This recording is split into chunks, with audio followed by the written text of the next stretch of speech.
for this.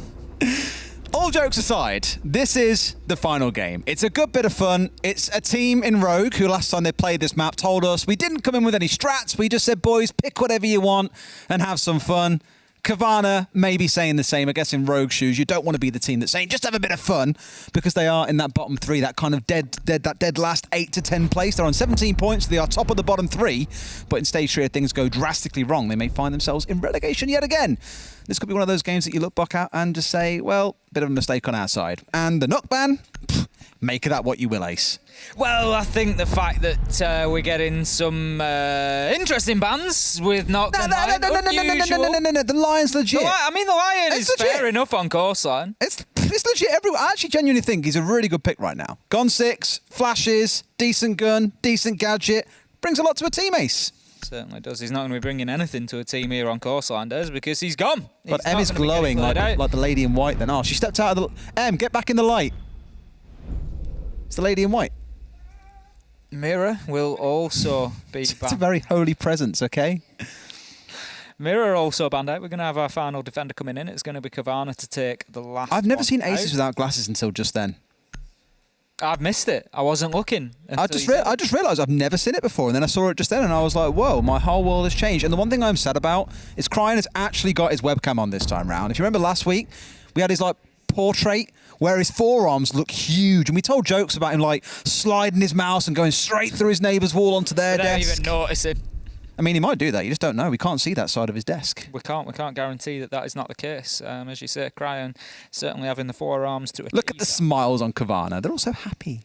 Everybody looks pretty happy at them. I mean, when officers on your team, you can't help but smile. And that's the mental's got to be high, hasn't it? You know, the dude's just is 2 PMA. Look how positive he is. Look at him. There we Let's go, boys. Let's go. He's bigging his team up. They're ready to go. The question is, they played with Mr. Officer last week. They had a decent performance, managed to get a win. Can they do the same again? 2 play days in a row. We're going to find out here and now, but you've got to start. The thing is, it is playing with a sub, but at least it's your coach who's got plenty of knowledge of the strats, where he's filling in, what needs to be done. So you've got that element at least. He got a filthy 2K at the top of Freezer Stairs in Oregon last week. Oh, he's got some skills. I've actually played with Mr. Officer. God, you and him on the same team must be positively insufferable. Honestly, it was positivity central. Oh, I can't remember what it was now. It was a show match that we did for something, but I can't remember exactly what. But yeah, I played a few rounds with Mr. Officer. I always describe Fraser as insufferably positive, but I can only imagine you. It's almost like there's some kind of weird, like, if this were like a certain game out there, this is basically if you took you, an officer, and fuse you together, you end up with Fraser. It's like the holy trinity of positivity. I don't want it in any of my games. I'm all about it. I just want to be the one who's tilted and negative all the time to bring some balance to the universe.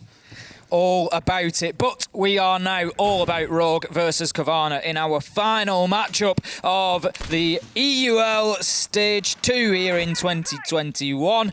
And we're going to see. The thing is, Des, you know, we've said both of these teams might come in and just go for kills, just go for something a little bit different. But at the same time, as you said, we've got to remember, you've got to think towards that stage 3. You can't just be throwing it away.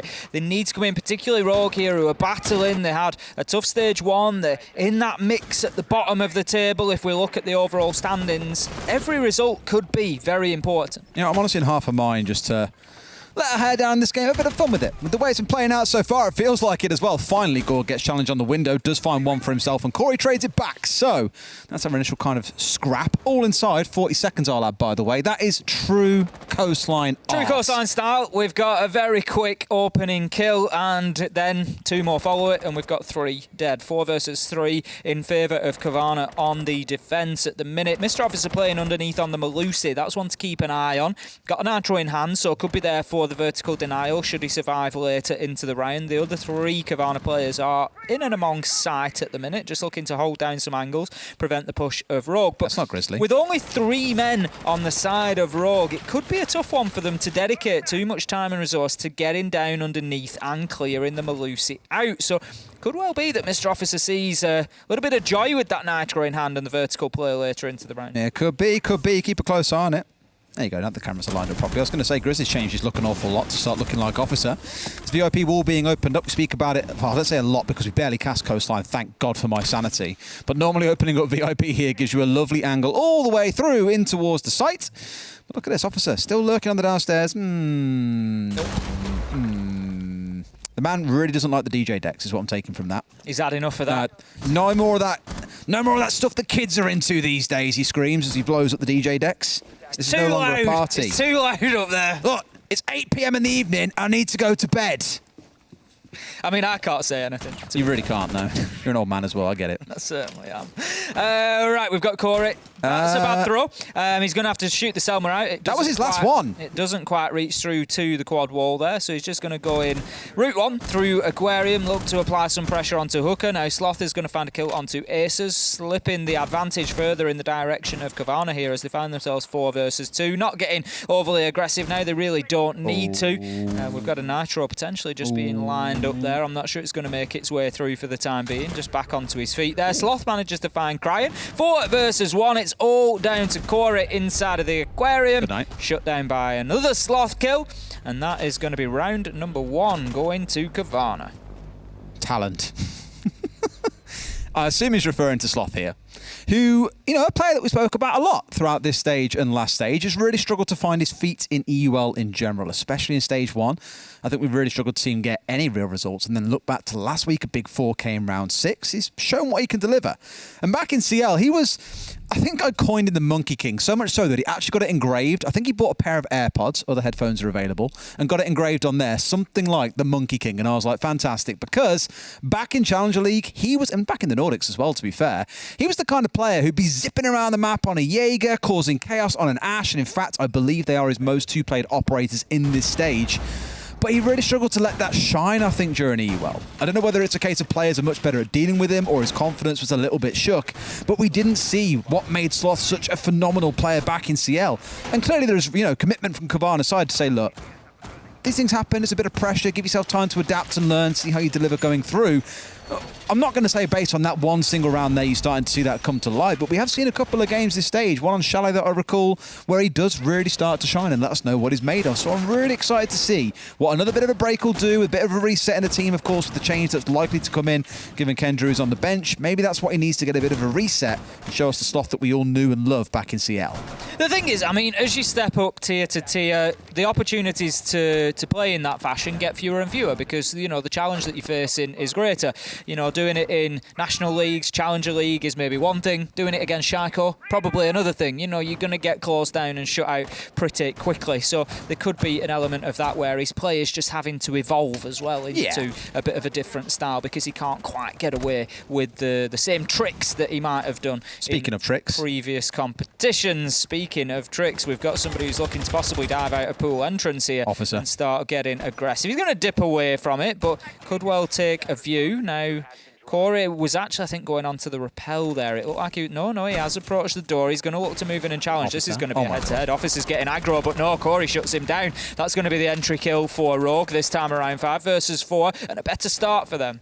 You know, Officer is just the new entry for this team. That's what he's going to be doing. You're going to see him at windows, you'll see him at doorways, you'll see him being the chaotic one on the team. Let's try and contain Sloth, playing a bit more passive. That seems to be the way that it's played out for them so far. Not quite sure about swinging onto Corey, though, or really any player here. Bit of a tough one to start things off. 5 versus 4 then for Rogue, and it's been outside of that kill, one of the more passive rounds that we've seen on Coastline so far this season. It has been indeed. We've got, I'm just interested in Gorgona down by the main reception there. Just going to hold his position for the time being. We know it's a very powerful position. He's looking to challenge onto main door now. Using that Vigil gadget, he's going to keep himself off the drones for the time being. Grizzly getting very aggressive here as the nade comes in towards him. He knows that one's coming, finds the kill onto Leon. That's going to shut down the Iana. Rip's not too quick to follow it up as he takes a whack of damage as well, leaving him at about 24 HP. So being very cautious in his push forward here. Gorgona on about half health, just in behind that reception desk still. Basically just completely halting any progress for Rogue here, trying to get themselves in from the outside through that main door. As long as he's there, it's going to be very, very difficult for them to do it. And Rips on that low health, just struggling to get forward and make the challenge. Sloth comes round on the rear side and finds a headshot to shut him down. 4 versus 2 as he gets himself a second and a third. Sloth's going crazy. That's a triple kill and 6 on the round so far. 6 on the game, sorry. 6 and 0. And Narkic to finish it off onto Aces. And Cowana looking good after 2. Look at the laughs and smiles all round. I think it was Sloth there coming in from Office. I think he caught one across in security, turned into a triple kill. It happens. He's now on 6 kills after 2 rounds. 0 deaths. 0 deaths, yep. All right, good start for Sloth. And for the boys, I mean, look at them smiles. Even the Cygorg smiles every now and then. It's a rarity because he's normally a miserable little bugger. But he will smile from time to time, I'm told. And you'll love to see it. Sometimes you have to pay him to smile, but he will smile. Round 3, we're heading in then. We're going to be going to Blue Bar and Sunrise this time around. Cowana looking very solid on the defence so far, and that might not bode too well for Rogue. As we know, generally teams will find a little bit of success on the attack here on courseline. It's not it's generally quite close to 50-50 really, it's courseline. It's not drastically weighted in one direction or the other. So if Cowana can keep winning these defences, it's going to potentially prove very positive for them heading into the second half. I think it is, Wade. It's 36% defender win rate. This stage, because we haven't seen a lot of it. We've seen one map of it, and that was featuring Rogue, I believe, But as at well. points in time, it's been the most balanced map. Yeah. And then we have... This is the lowest at 36. We have Chalet at 46. Then we've got like 3 maps that are all mid to high 50s. But you know what? Ace is going to do what Ace does best. And he's going to go, you know what, Des? Stop your chatter. Let me get my spreadsheet up and I'll give you the exact numbers. This is what I'm saying. Back in stage 1, it was like 48% to 52. So it's generally... I have been defeated by the math whiz. I cannot compete. I apologise, sir. Generally speaking, like I say, stage 2, we have seen it pretty attacker leaning, but we've seen very little of it. We haven't seen an awful lot. But yeah, generally when you get more and more of it played, it does tend to be fair. I'm so half committed to derailing this broadcast, and you're being so sensible. I admire Somebody has to be. Look at that for a kill from Crying. Finds Gorgona on the long-range angle from the ruins and shuts him down for a nice entry there. That's going to take the Vigil off the board as well. It's a good start for Rogue, getting rid of one of those very troublesome operators. Would have been cooler if he was Glaz. Throwback. Yeah. I think everyone remembers when they first started playing Siege, and one of the first times you see Coastline, everyone knows that you've got someone who's going to pick Glaz and spend 3 minutes sat in ruins. On ruins. You know they will. Now it's Carly instead. It just, yeah, that's even worse. Ugh. Well, saying that, Glaz got buffed. We've seen him used a little bit this stage, once or twice. We have? I think APAC teams used him. We saw the interesting counter spawn peak on Cafe, if you remember. Yep, dumping smoke canisters onto the ground. Drop a smoke grenade in spawn and step into the smoke, and they can't spawn peek you from windows. It is 200 IQ ace. And if you've got the glass, you can see in reverse. Now then, the Selma charge is just going to be cleared off with an impact nade. Grizzly manages to get a kill onto Aces to level things off. I'd imagine that the second Selma's just been cleared off as well. Rogue are trying to work themselves in from pool entrance here. They want to try and get a plant inside of the door there in the normal default spot, but in order to do so, they're going to have to clear out some of that utility, which is partially what they were trying to do with opening that wall up as well. It just makes sure that nobody can play in behind there. I'm not sure if they've been able to get a drone in there or not with Mozzie playing, so they might just be a little bit unsure now. Once again, Mr. Officer is just out on a bit of a lurk at the legs. Don't think he's going to see the angle. Rips doesn't get it through. Now Mr. Officer, he does dip away from that fight as the floor starts to get opened up. The yellow pings are coming in. He's going to be lucky to survive this one unless he gets out of the way. He manages to get it down. He keeps himself fighting, moving, ducking, diving. There's absolutely no stopping the coach at the minute. Out goes the Nitro, unsuccessfully shut down by Crying eventually, leaving Rogue now in a 4v3. Leon will likely be collected at this point, I'd imagine.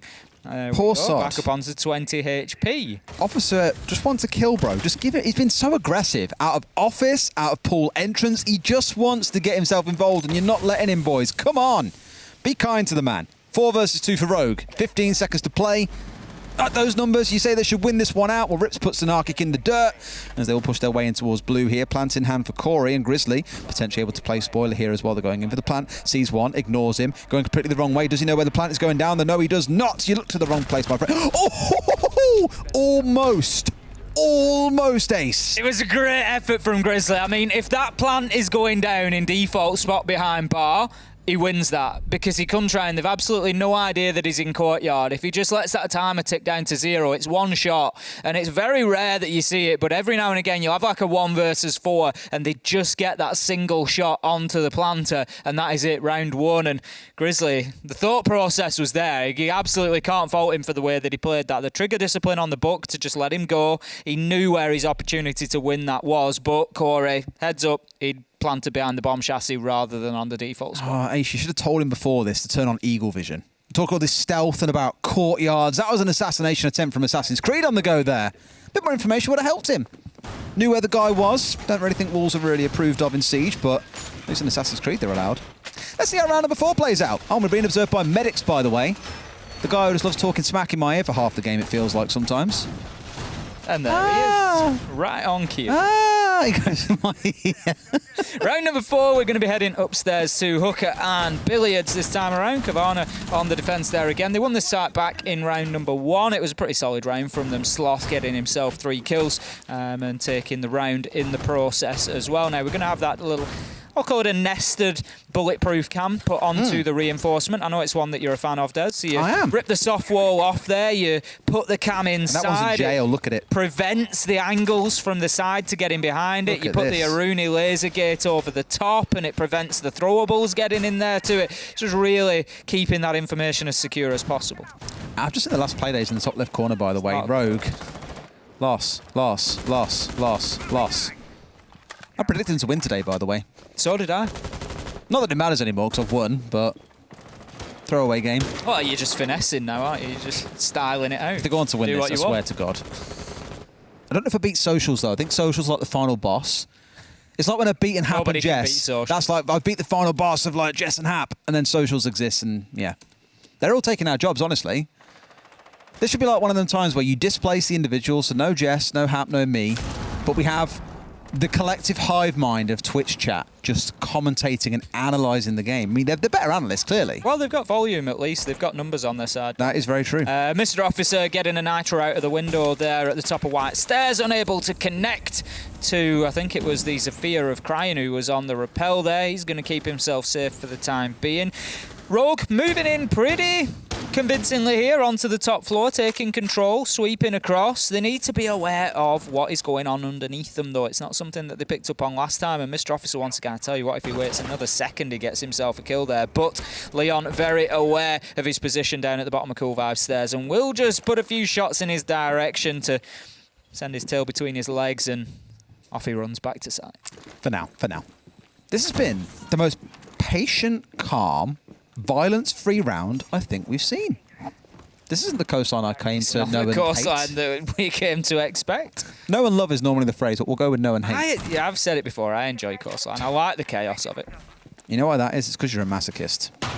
I like the chaos of it. Just get into the mix. You never know what's going to happen, and sometimes you just get these all-out blazing gunfights, and you get those amazing shots and big clutches, and it can be a real lot of fun. Now, Crying looking to move through luggage, should join Corey inside of Aquarium to mount some sort of push onto the default plant site, but with 45 seconds left to go, Rogue need to find themselves a few kills before doing so. It's still 5 versus 5. They haven't been able to find anybody as of yet. On the defensive side, there's no smoke, so no toxic babe canisters to be used here to prevent that plant going down. There's one nitro on side. Sloth still has one in hand, but it's not going to be an easy throw, so there could be an opportunity for Corey to get this plant down, and that is what he's going to try to do. He's got Leon on the cover underneath. Bait out the first nitro, well played. Sloth does get a kill, though, onto Crying, and that just changes Corey's plans somewhat. Aces manages to get a kill, and this could be the opportunity. Corey needs to think about getting in, but it's all falling apart as Gorgona and Officer and Arkic on the party as well, with a double at the end, and Cowana take another round, and what looked well positioned for Rogue just all fell apart. C4. It's a good dodge, to be fair, as well, to always pull back and let those C4s be baited out, but in the dying seconds, those gunfights, including one going the way of Officer, siding heavily with Cowana. Up to 3-1 they go. All I'm going to say is I'm so glad predictions did not come down to this last game. Imagine if BDS had won. If BDS had won. And Jess and Hap had gone for Cowana. Could have been interesting. I went Rogue. I mean, they haven't lost yet. It's 3-1, but yeah, I would have been heartbroken. There's a long way to go. Officer just going to trade out Clash there to go back onto his constant pick of Melusi, as we've seen him doing each round so far. Round number 5, we're going to be heading back down to Kitchen. It is a site that Cowana won back in round 2. So again, they're just looking to double down here, just rinse and repeat that same rotation and look for a minimum of a 4-2 half before they move on to the attacking side. Now, I have that bulletproof utility played once again. Not possible this time to do it in a nest because of the way that the reinforcement has been done. If it had been done on the other side of the wall, then they would have had that option, but I don't think they'll worry about that too much. What's your favourite site on this map, Ace? My favourite site on this map? Yeah. I mean, if we're thinking about playing, I like kitchen. I like kitchen and service. Why? It's the one time that I ever play smoke, and I enjoy it, so I should probably play more smoke. Are you saying that you play smoke other times and hate it? No, I just don't play smoke. I literally only ever play smoke on kitchen service. I get my deployable shield set up. Basically, I do what an Arkic's doing, just not as well. I get my shield set up, and I'm playing smoke canisters onto the door, opening the rotations, fighting that vertical fight when they inevitably get established inside a penthouse. So yeah, I like this site. I'm more of a Maestro stamp for this site, personally. Because I want to emulate Milosh. That's the only reason why. Obviously. Look at him with those braces, though. He's not even in the room right now. I'm still talking nice things about him.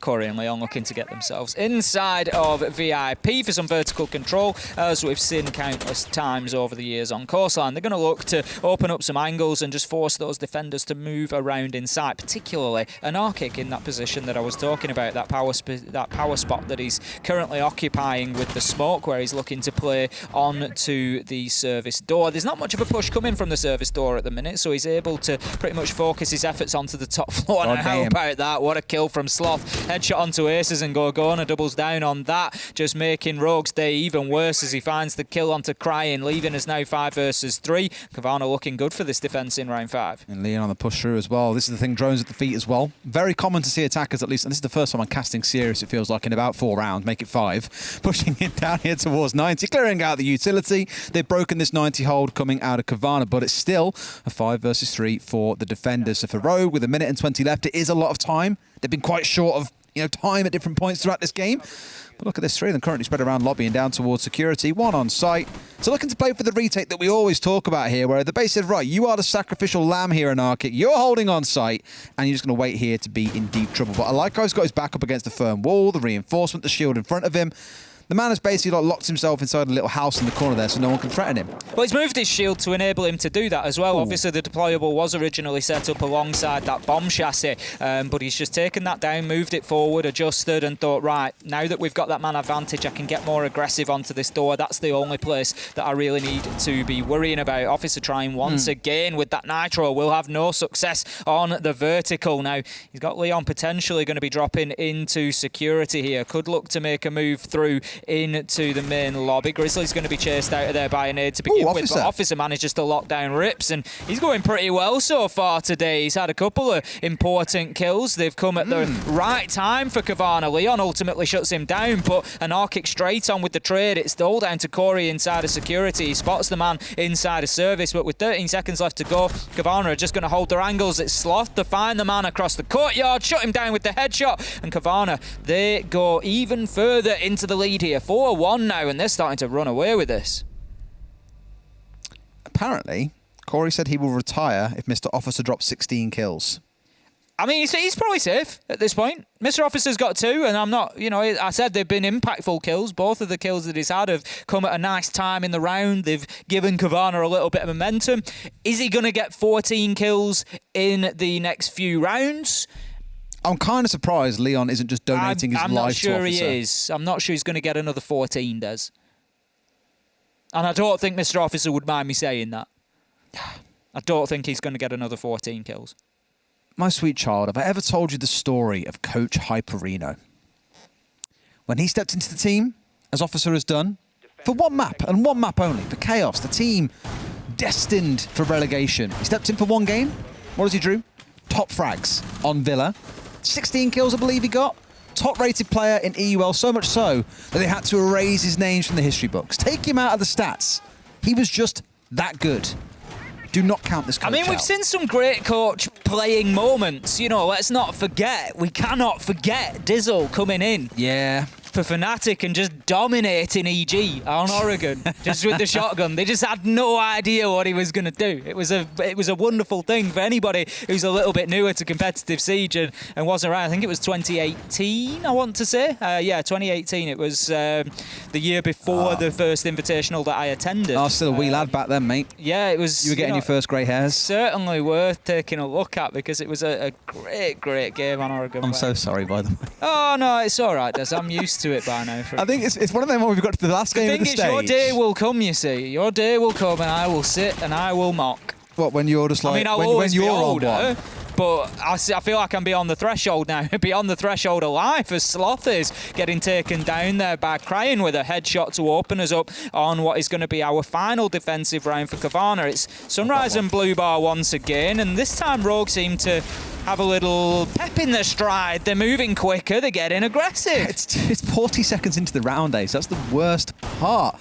We're going looking to challenge and go aggressive here. Well, say go aggressive. He's playing behind the shields. Actually, no, he's not being aggressive. He's being very passive, in fact. Drone's coming round to the side. They're trying to pinch him from either side as well, so much so that they're now playing a bit of drone hunt. Can't quite kill the one that was playing around Sunrise. Finally, it's taken out. Officer shut down by Crying, and his woes continue here. 2-4 so far in the game. Gorgona thought it was a real one for a second, and there's the real one as well. It's like playing whack-a-mole. Ignores the little bait coming out from one, then whacks the other firmly on the skull. Leon taken off the field. That follow-up from Gorgona was wonderful onto the second man, just taking the crouch as he hit the shot, and all of a sudden, Rogue just seem to have been stopped in their tracks a little bit. Time is not an issue. They've got all the time in the world, realistically, with 1 minute 30 still to go. Cleared out a lot of the utility. They've got their angle opened up onto the default plant spot, but Gorgona, he gets himself a second on the round, this time taking Corey down, who was playing on pool door. So that is the large amount of the actual pushing force for Rogue here that has been taken down. Instead, they're having to relocate, trying to get some vertical pressure. Crying's on low health as well. 1 minute 10 left to go. Cowana, actually, after losing that opening battle, they're sitting pretty at the minute. And you've got a Narkit with a shotgun at the bottom of the stairs. Worth mentioning, by the way, he is 4-on-1, and for a player who had a really rough early stage, I mentioned about his 2 kills in the game last week against Secret, both in round 1 and round 2, walking away with 2 2Ks. Really impressive for a player that has been quiet. And he said as well, you're probably going to start seeing the real me right now. I'm working a lot closer with our coach, with Murat, with Mr. Officer. And you'll see us working some absolute magic. We had all the calls coming out from the DKB as well. So a 3 versus 3 with 40 seconds to play. They must know that an Arctic is holding at the bottom of the stairs. That shotgun trained onto the stairway, waiting for someone to come pushing down. Aces might try his luck, has someone ready to swing as well from that hallway down to the south. Cowana, patient as a saint. They definitely know he's there. Crying and Rips have both had a look at the angle, but neither of them have been able to find him now. And Arkic, lucky that nobody was watching it at that point in time, as he moves away and just starts to put down the Toxic Babe canisters into the default plant spot. Rips is going to look to move in through the single door, but won't be able to get in safely necessarily to that normal position. He's absolutely eating damage up there. As the second one goes out, he's now one shot at best. Aces, however, finds an Arkic. Gorgona manages to get one, diffusers down. Can he survive? Yes, he can. Cowana, what a round. Just all down to 2 things. The Toxic Babe canisters, which ate away at Rips' life, and then Gorgona having the presence of mind to just shut down the one man. The one man who could keep that clock ticking was Rips with that diffuser in hand. But no, Gorgona finds the shots and then just keeps himself alive. I've been waiting for 5 rounds now for Gorgona to die whilst I'm casting, and it hasn't happened 5 rounds in a row. Either you've been talking, or he hasn't died, because I've got a pun about his name that I want to drop. I'll try and avoid it on the next round. It's killing me. I'll do my best. It's the one thing I want out of this last game. If nothing else, you've given me Coastline. Somewhere, God, give me a gift. I will make sure that that you get a Gorgona death. We're gonna. I mean, if he dies again, many. I mean, I can't control that. But heading into round 7, then it's going to be Hooker and Billiards this time around. We'll be fascinated to see how Cowana do on the attack here. Obviously carrying a lot of momentum from that defensive phase. 5-1, it's gone very well for them. Can they continue that here? Rogue, to be honest, I think Cowana probably can continue it because Rogue don't really look competitive at the minute. They're not really winning a lot of gunfights. You know, the aggression isn't really there from them. So for me, I think if Cowana come in with the same sort of mentality and the same sort of pace that they've been playing with there, I don't think they're going to have too much of a problem closing this out. Dare I say, Rogue don't give a massive monkeys about this game. We said earlier on they should, because ultimately... they might come the end of stage 3. Yeah, you look back at those 3 points, know what you're coming into again. And the thing is, I remember Leon, being serious for a moment, I remember last year when they were in relegation, Leon, after they won the game against M&M and retained their place in EUL, Chaos faced auto-relegation, it was Cowana. the team in today's game, who got the auto relegation from CL. Leon was saying, you know, that's been months of stress just building up behind us now. Like, for this moment, it got delayed from December, I think, until January, for example. And they were just like, the stress that we've had behind us all these months, knowing what could happen if we don't win this game, is almost unbearable. And I'm pretty sure they know more than anyone, all 5 players, what that feels like. And no one wants to be there again. So I'm not saying, you know, boys, you're kind of doing yourself a disservice by not really pressing for a win in this game. But Cowana are definitely the ones who look a little bit sharper, especially leaning towards Sloth and Gorgona here. Going to potentially have a bit of a run-out attempt here. The panel will get knocked out of the barricade, but Corey dips away from it, decides he doesn't want any of that action. There's a fear on the upside-down rappel there, quickly flipping attention over. Mr. Officer just being very careful that he's not going to get sprung out on. Now, Aces is just sat inside of luggage, will get spotted out by the drone there. He's just holding his... Imagine if he hit the headshot. Holding his fire, just waiting to see if that drone passed him by without picking him up, but it won't do. Now, Corey's playing underneath, looking for that vertical C4 that could come in should they try to get themselves established inside of VIP. But for the time being, that is not the attempt of Cowana. They've got one man outside on the balcony, so it may come, but for the time being, no action there. Gorgona's on danger money here because he's playing the sledge as well, and I think trying to find out exactly what the bloody Nora is going on downstairs with Corey with the C4 in hand, but they've dipped away, and now they're looking to push in through the, well, above office here, through Aqua, and maybe try and look for a plant. There's 3 of them crawling around down here, 2 still pushing up to the north. So a little bit of a split coming out for the side of Cowana, looking for that VIP long angle that we spoke about earlier. Grenade in hand from Sloth. He yeets it right through to the back of sight and does tickle Leon a little bit, but not enough to do any serious damage. A bit of a spray coming through as Leon went to go and try and challenge, but no one going down just yet. Here's attempt number 2. Another grenade comes in, falls a little bit short. Rips is going to open things up with a kill onto Sloth. Not a bad one to start you off. He was 9-3 at that point in time and going pretty well so far today, hitting his shots. Looking sharp, but Leon manages to stay in position behind that reinforcement, which is going to be particularly important as this round progresses. Now, Gorgona looking to use those angles that have been opened up in the wall by the Hibana. Sees a man strafe across, unable to pick up his shots. And Arkic, however, will find the kill onto Aces. 30 seconds left to go. Cowana needs to be making some progress. Grizzly finds a kill onto Leon, but it's quickly traded out by Rips. 3 versus 3 here. They need to think about getting that diffuser down. That's exactly what an Arkic's doing, and it's all going in the favour of Cowana. Another important kill from Officer. There's a second for him. That 16 might get a bit closer. He loves Look it. at that. Look at him. Loves it. He's getting right involved. Again, important kills for Mr. Officer. I've said it. Every one of his kills has been pretty impactful. He knows you're talking about him, so he's like, Ace, shh, mwah, mwah, my audience, my fans, shh. That was him the whole way through there. I was still watching out for Gorgona dying, by the way. It's not going to happen. The man is invincible. This is it. You come up with a funny line to say when someone gets a goal, when someone dies. You have to save it. Just keep hold of it. It never happens. It's killing me. Keep hold of it. Unlike Gorgona, he's not dying. 6-1 now. That's the last chance I get to say it. 6-1 now to Cowana. I'm going to come into what could be the final round here. It's going to be a defence of Blue Bar and Sunrise for Rogue.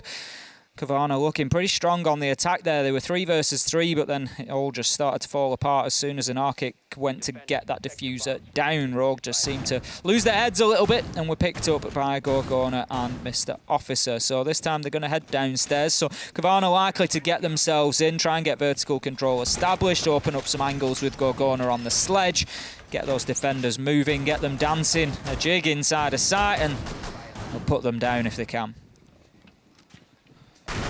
Jess came in doing a little dance. I don't know what the dance was, but then equally that question was asked of me and Jess earlier when it came to Happen Fluke, and they were just like, I don't know what that dance was, and I'm like, neither do we. We were just having a bit of a vibe, okay? That's the way it goes on the desk sometimes.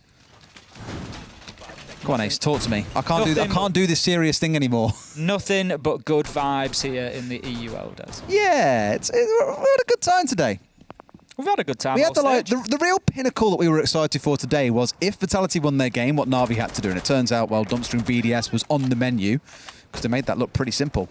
And it was an interesting message, actually. Someone DM'd me saying, like, the one thing to consider is because BDS have only just got to a boot camp, it doesn't mean they're automatically going to be amazing. Well, they're not just going to be like straight on it. But think about the adaptation, right? You're very used to your home setup. You've played there the whole stage, and suddenly you're uprooted and moved, and you play in a room with everyone. It's not your natural setup. It's a different desk, maybe a different chair.